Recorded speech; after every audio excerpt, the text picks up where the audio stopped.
오늘 이야기를 시작하기 전에 여러분께 한 가지 여쭤보고 싶습니다. 여러분은 부모님께 전화를 드릴 때 그 마음속에 무엇이 있으셨나요? 순수한 그리움이었습니까? 아니면 어딘가 한켠에 나중에 받을 것에 대한 계산이 조금이라도 섞여 있었습니까? 오늘의 이야기는 바로 그 질문에서 시작됩니다. 서울 강남의 한 고급 레스토랑. 오늘은 특별한 날입니다. 70대 노부부 김 회장 내외의 금혼식. 결혼한 지 꼭 50년이 되는 날입니다. 하얀 테이블보 위에 꽃이 놓이고 샴페인 잔이 반짝입니다. 창밖으로는 강남의 빌딩 숲이 보입니다. 바로 그 빌딩 중 몇 개가 김 회장 소유라는 건 이 자리에 모인 사람들 모두가 알고 있습니다. 큰아들 민주는 오늘따라 유난히 부지런합니다. 아버지가 기침을 한 번 하자 벌써 자리에서 일어나 물컵을 들고 달려옵니다. 아버지, 괜찮으세요? 요즘 날씨가 건조해서 그런가요? 제가 미리 공기청정기 새 걸로 갖다 드릴게요. 둘째 딸 지은은 어머니 옆에 바짝 붙어 앉아 어깨를 주무릅니다. 어머니, 어깨 많이 뭉치셨죠? 제가 다음 주에 좋은 마사지 선생님 모셔올게요. 어머니 건강이 최고 아니겠어요. 막내딸 수아는 스마트폰으로 부부 사진을 찍으며 연신 감탄사를 내뱉습니다. 아버지, 어머니, 진짜 너무 멋있으세요. SNS에 올려도 돼요? 우리 부모님 자랑 좀 해야겠다. 며느리와 사위들도 빠지지 않습니다. 며느리는 어머니가 좋아한다는 꽃바구니를 직접 들고 왔고 사위는 해외에서 공수했다는 와인을 꺼내놓으며 웃습니다. 겉으로만 보면 이 자리는 정말 아름다운 가족의 풍경입니다. 부모를 아끼는 자식들, 자식들을 흐뭇하게 바라보는 노부부. 그런데 김 회장은 웃으면서도 눈을 감지 않았습니다. 그는 조용히, 아주 조용히 이 모든 풍경을 바라보고 있었습니다. 식사가 무르익을 무렵 대화 주제는 슬그머니 이동합니다. 큰아들이 먼저 오늘 때입니다. 아버지, 근데 강남 그 빌딩 요즘 임대료가 많이 올랐다던데요? 요즘 상권이 좋아져서. 둘째 딸도 자연스럽게 끼어듭니다. 아, 맞아. 거기 리모델링하면 가치가 더 오른다고 업계에서 얘기 나오던데. 막내딸은 아버지의 주식 이야기를 슬쩍 꺼냅니다. 아버지 보유하신 그 회사 주가 요즘 꽤 많이 올랐더라고요. 저도 조금 사뒀는데 어떻게 생각하세요? 아무도 노골적으로 유산이라는 단어를 꺼내지 않습니다. 하지만 그 단어는 이미 공기 중에 떠다니고 있었습니다. 김 회장은 여전히 미소를 잃지 않은 채 찻잔을 천천히 내려놓았습니다. 그의 눈빛이 조용히 빛났습니다. 이 집의 아버지는 오늘 이 자리에서 이미 모든 것을 알아버렸습니다. 그는 50년 전 아무것도 없이 시작했습니다. 손이 트고 발이 부르트도록 일했습니다. 새벽에 나가 한밤에 들어왔고 밥 한 끼 제때 먹지 못하면서도 가족 얼굴을 생각하며 버텼습니다. 그 세월이 쌓여 오늘의 이 자리가 만들어졌습니다. 그런데 지금 그의 자식들은 그 노력의 결실을 마치 자신들의 것인 양 계산하고 있었습니다. 가슴이 조금 아팠습니다. 하지만 그는 아직 아무 말도 하지 않았습니다. 오늘의 진짜 이야기는 아직 시작도 안 했으니까요. 식사가 끝나고 디저트가 나왔습니다. 케이크 위에 금혼식을 축하하는 촛불이 켜졌습니다. 가족들이 박수를 치고 사진을 찍었습니다. 그런데 케이크를 자르기 직전 김 회장이 자리에서 일어났습니다. 그의 표정은 평온했습니다. 너무나 평온해서 오히려 이상할 정도였습니다. 오늘 좋은 날 여러분과 함께 중요한 이야기를 나누고 싶습니다. 그 말과 함께 레스토랑 한쪽 문이 열리며 양복을 입은 남자가 들어왔습니다. 변호사였습니다. 서류 봉투를 손에 들고 있었습니다. 가족들의 얼굴에 의아한 표정이 스쳤습니다. 큰아들이 먼저 물었습니다. 아버지, 갑자기 무슨 일이에요? 김 회장은 자리에 앉아 자식들의 얼굴을 하나씩 둘러보았습니다. 그리고 천천히, 아주 천천히 입을 열었습니다. 내 남은 재산 100억, 강남 빌딩, 주식 지분, 모두 합쳐서 오늘 기준으로 약 100억 원. 이 돈 전부를 사회복지재단에 기부하기로 했다. 이미 절차를 마쳤다. 너희에게 줄 돈은 한 푼도 없다. 0.5초의 침묵이 흘렀습니다. 그리고 그 다음이 터졌습니다. 큰아들 민준이 손에 들고 있던 숟가락을 테이블에 탁 하고 내려놓았습니다. 아버지, 지금 무슨 말씀하시는 거예요? 제 사업 자금은요? 제가 아버지 믿고 투자자한테 말 다 해놨는데 그걸 어떻게 하라고요? 목소리가 떨렸습니다. 처음 들어보는 목소리였습니다. 둘째 딸 지은은 핸드백을 잡은 손에 힘이 들어갔습니다. 아버지, 저도 그 지분 일부 기대하고 남편이랑 집 계획을 세웠는데요. 그게 다 무너지는 거잖아요. 막내딸 수아는 더 직접적이었습니다. 우리가 지금까지 들인 공이 얼마인데 아버지 병원 다닐 때 누가 다 모셔드렸어요? 어머니 생신 때 누가 챙겼어요? 그게 다 이런 결과를 위한 거였어요? 그 말이 끝나자 레스토랑 안이 순식간에 싸늘해졌습니다. 며느리는 조용히 자리에서 일어나 화장실 쪽으로 걸어갔습니다. 사위는 폰을 꺼내 어딘가에 전화를 걸기 시작했습니다. 그 자리에서 바로 그 금혼식 자리에서 바로 가족의 가면이 벗겨지기 시작했습니다. 김 회장의 아내는 눈물을 닦지 않았습니다. 눈물이 흘렀지만 닦지 않았습니다. 50년을 함께 산 남편이 오늘 이런 결정을 내린 것을 그녀는 알고 있었습니다. 함께 의논했으니까요. 하지만 자식들의 반응을 실제로 눈앞에서 보는 건 알고 있어도 아팠습니다. 그로부터 며칠 뒤 자식들은 연락을 끊었습니다. 효자, 효녀로 소문났던 자식들이 연락을 끊었습니다. 주말마다 찾아오던 손주들도 보이지 않았습니다. 집안이 조용해졌습니다. 그리고 그 조용함 속에서 김 회장은 처음으로 오롯이 아내와 마주 앉았습니다. 둘만의 시간이었습니다. 어쩌면 결혼 50년 만에 처음 찾아온 진짜 둘만의 시간이었습니다. 한 달이 지났습니다. 자식들에게서는 여전히 연락이 없었습니다. 그런데 어느 날 조용한 소문 하나가 퍼졌습니다. 김 회장이 위독하다는 소문이었습니다.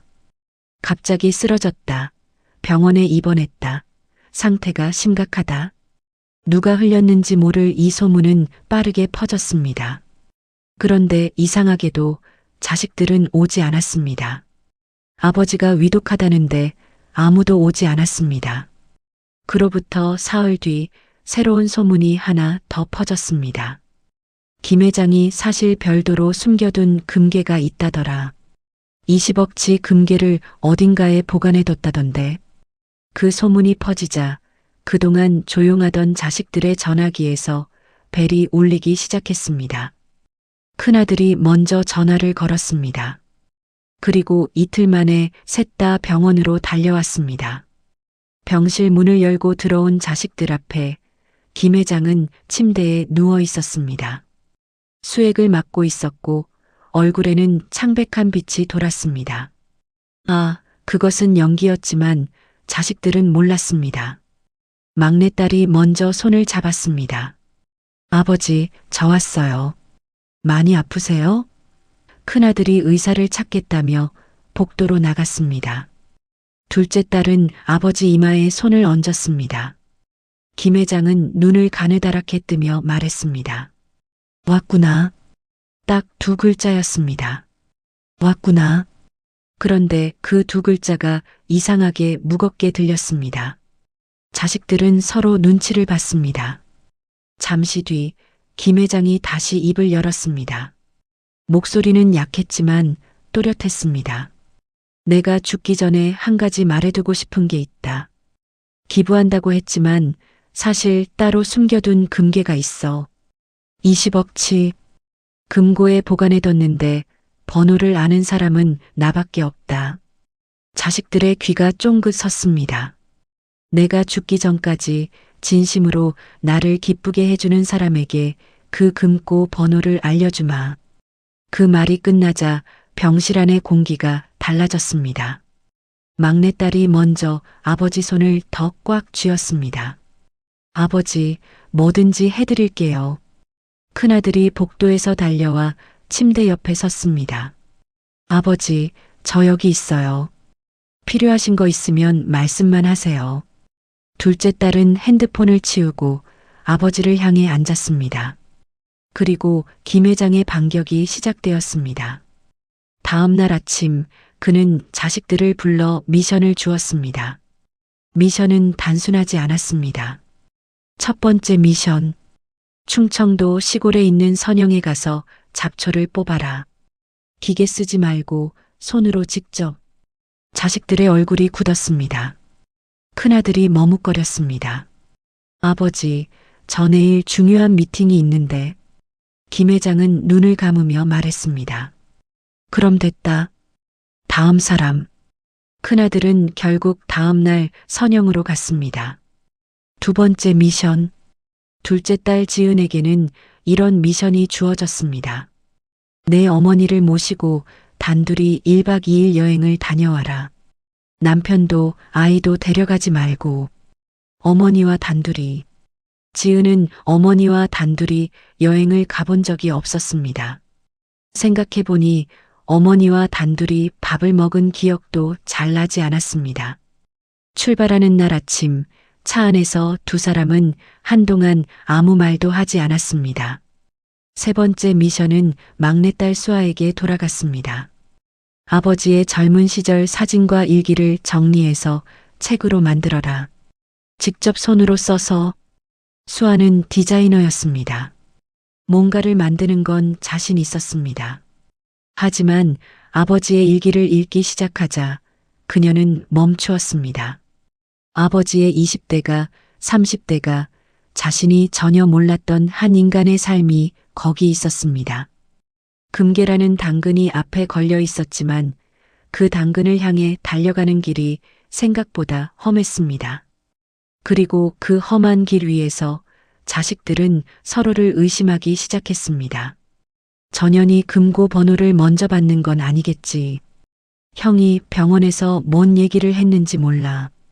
가족의 단체 채팅방은 조용했지만 각자의 마음속은 시끄러웠습니다.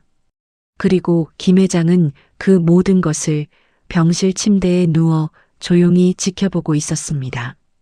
3주째였습니다. 미션은 하나씩 쌓여갔고 자식들의 인내심은 조금씩 바닥을 드러냈습니다. 큰아들은 선영 잡초를 뽑으면서 허리를 다쳤다며 투덜거렸고 둘째 딸 지은은 어머니와 여행을 다녀왔지만 그게 왜 미션인지 이해가 안 된다고 투덜거렸습니다. 막내딸 수아는 아버지 일기를 읽다가 밤새 울었지만 그 감정을 어떻게 표현해야 할지 몰라 오히려 예민해져 있었습니다. 그날 셋이 처음으로 한 병실에 모였습니다. 김 회장은 침대에 누워 있었습니다. 변호사도 와 있었습니다. 자식들은 긴장한 얼굴로 앉았습니다. 그런데 그 긴장 속에서 오래 눌려있던 무언가가 터지기 시작했습니다. 큰아들이 먼저 목소리를 높였습니다. 솔직히 말해서 이게 뭐 하는 거예요? 저 이 한 달 동안 사업 다 접어두고 여기만 왔다 갔다 했는데 대체 무슨 의미예요? 둘째 딸도 가세했습니다. 아버지, 저도 한계예요. 100억을 기부한다고 해서 이해하려고 했는데 금괴 20억도 결국 실험인 거잖아요? 이게 자식한테 할 짓이에요? 막내딸이 눈물을 닦으며 말했습니다. 저 아버지 일기 읽으면서 많이 울었어요. 근데 왜 우리한테 직접 말을 안 하셨어요? 왜 이런 식으로 알게 해요? 감정이 격해졌습니다. 큰아들이 자리에서 일어섰습니다. 그의 목소리가 크게 울렸습니다. 노인네가 미쳤나? 이 나이에 이 고생을 시키고 자식들 가지고 장난해요? 그 순간 그가 침대 쪽으로 성큼 다가섰습니다. 멱살을 잡으려는 손이 뻗었습니다. 그 찰나였습니다. 김 회장이 침대에서 몸을 일으켰습니다. 수액줄도 없었습니다. 창백했던 얼굴에 혈색이 돌았습니다. 그는 완전히 멀쩡했습니다. 아들의 손이 허공에서 멈췄습니다. 변호사가 조용히 말했습니다. 지금까지 이 병실에서 나온 모든 대화는 녹취가 되었습니다. 폭언, 욕설, 위협적인 언동 모두 포함해서요. 이 내용은 재단 기부 결정에 참고 자료로 보관될 것입니다. 침묵이 내려앉았습니다. 무겁고 긴 침묵이었습니다. 김 회장이 자식들의 얼굴을 하나씩 바라보았습니다. 사실 나는 기부를 아직 확정하지 않았다. 고민 중이었다. 너희가 어떤 사람들인지 마지막으로 한 번 더 확인하고 싶었어. 그래서 이 게임을 만들었다. 그의 목소리는 낮았지만 흔들리지 않았습니다. 그리고 오늘 확인했다. 큰아들은 자리에 주저앉았습니다. 둘째 딸은 입술을 깨물었습니다. 막내딸만이 소리 없이 울고 있었습니다. 나는 너희를 미워하지 않는다. 다만 돈 앞에서 너희가 어떤 사람이 되는지를 알고 싶었다. 그리고 그 답을 얻었다. 그는 잠시 멈추었다가 말을 이었습니다. 기회는 있었다. 미션을 주지 않았어도 그냥 아버지를 보러 오는 사람이 한 명이라도 있었다면 게임은 일찍 끝났을 거야. 하지만 금괴 소문이 나기 전까지 아무도 오지 않았다. 그 말이 화살처럼 박혔습니다. 세 자식 모두 고개를 들지 못했습니다. 그로부터 2달 뒤 김 회장은 정말로 기부를 완료했습니다. 강남 빌딩도 주식 지분도 현금도 모두 사회복지재단으로 넘어갔습니다. 자신과 아내를 위해서는 경기도 외곽에 작은 집 한 채만 남겨두었습니다. 정원이 있는 조용한 집이었습니다. 자식들은 허망함과 분노 사이 어딘가에 있었습니다. 큰아들은 한동안 연락을 하지 않았습니다. 둘째 딸은 남편과 함께 다른 투자처를 찾아 나섰습니다. 막내딸만이 가끔 전화를 걸었지만 그 통화가 어색했습니다. 서로 무슨 말을 해야 할지 몰랐습니다. 그런데 이상하게도 김 회장은 그 어느 때보다 편안했습니다. 아내와 함께 아침마다 정원을 걸었습니다. 이웃 노부부와 함께 동네 산책길을 걸었습니다. 밥 먹고 나서 책을 읽었습니다. 자식들 걱정에 밤잠을 못 자던 그 긴 세월이 이제는 없었습니다. 여보, 우리 이제 좀 사는 것 같지? 그 말에 아내가 웃었습니다. 주름진 얼굴에 번지는 웃음이었습니다. 50년 전 처음 웃던 그 사람이 거기 있었습니다. 어느 토요일 오후였습니다. 현관벨이 울렸습니다. 나가보니 16살짜리 손주 시준이가 서 있었습니다. 혼자였습니다. 편의점 봉지를 들고 있었습니다. 할아버지, 그냥 왔어요. 간식 사왔어요. 아무 이유가 없었습니다. 금괴도 없었습니다. 유산도 없었습니다. 그냥 할아버지가 보고 싶어서 온 것이었습니다. 김 회장은 그 아이를 잠시 바라보았습니다. 그리고 문을 활짝 열어주었습니다. 둘은 정원에 나란히 앉았습니다. 시준이가 조심스럽게 물었습니다. 할아버지, 진짜로 다 주셨어요? 후회 안 하세요? 김 회장은 하늘을 한번 올려다봤습니다.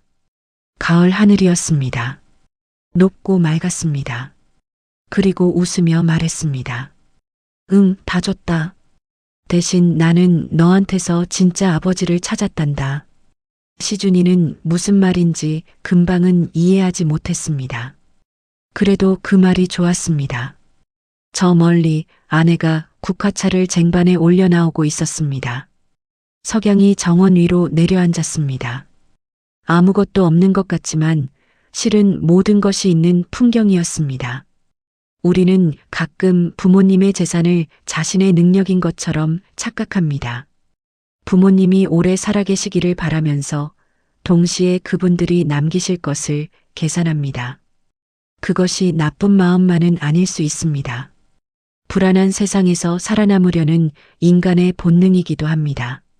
하지만 김 회장이 이 이야기를 통해 우리에게 묻는 것은 이것입니다. 돈이라는 장막을 걷어냈을 때 거기에 남는 것은 무엇입니까? 그것이 진짜 관계입니까? 아니면 빈자리입니까? 부모의 재산은 자식의 실력이 아닙니다. 그리고 자식의 효도는 유산의 크기로 측정되지 않습니다.